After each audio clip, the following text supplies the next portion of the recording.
ABP news, सर्वसामान्य जनतेचं खुलं व्यासपीठ।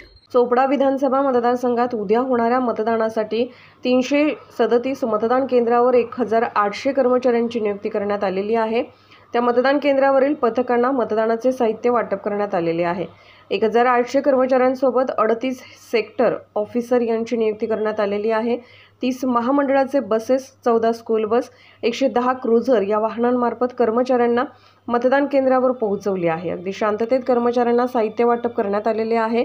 साहित्य वाटप करण्याच्या ठिकाणी निरीक्षकांनी भेट दिली, अशी माहिती निवडणूक निर्णय अधिकारी गजेंद्र पाटोळे यांनी दिली।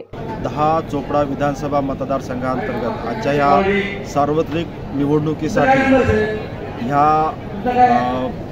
आपले हे जे एमजी कॉलेजचं जे सेंटर आहे, जिथून आपण डिस्पॅच वगैरे म्हणतो, हे केलेलं आहे। यामध्ये मतदारसंघामध्ये एकूण 337 मतदान केंद्र आहे। या 337 मतदान केंद्रांकरता सर्व म्हणजे PRO, P1, P2, P3 असे सर्व मिळून एकूण 1800 कर्मचारी होते।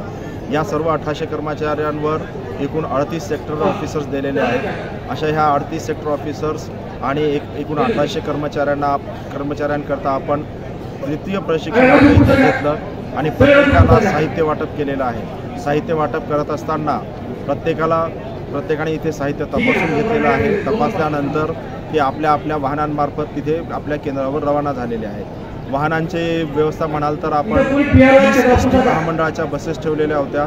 त्यानंतर एकूण 14 स्कूल बस आणि 110 अशा ट्रॅक्स क्रुझर, जिथे बस जाऊ शकत नाही असे आपण केंद्र आहेत, तिथे आपण या वाहनांमार्फत कर्मचाऱ्यांना ने-आण करण्याची व्यवस्था करण्यात आलेली आहे। अतिशय सूत्रबद्ध पद्धतीने आणि सुसूत्रितपणे, व्यवस्थितप्रमाणे, शांततेमध्ये संपूर्ण साहित्य वाटप हे करण्यात आलेलं आहे। अंदाजे जवळपास 12-12:30पर्यंत सर्व मतदान केंद्र इथून रवाना झालेले आहेत। रावसाहेब, या ठिकाणी एक पिंक बूथची बी काय व्यवस्था केलेली आहे, त्याच्यात संपूर्ण जबाबदारी महिला सांभाळणार आहे?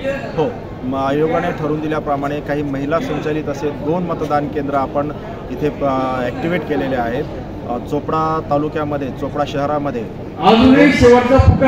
हे 2 मतदान केंद्र आहेत, ज्या ठिकाणी आपण संपूर्णपणे महिला म्हणजे PRO सुद्धा महिला आहेत, P1, P2, P3 शिपाई आणि पोलीस कर्मचारी सुद्धा महिला ठेवलेले आहेत। अशा या महिला कर्मचाऱ्यांमार्फत आपण इथे मतदान कार्यक्रम पूर्ण करणार आहोत।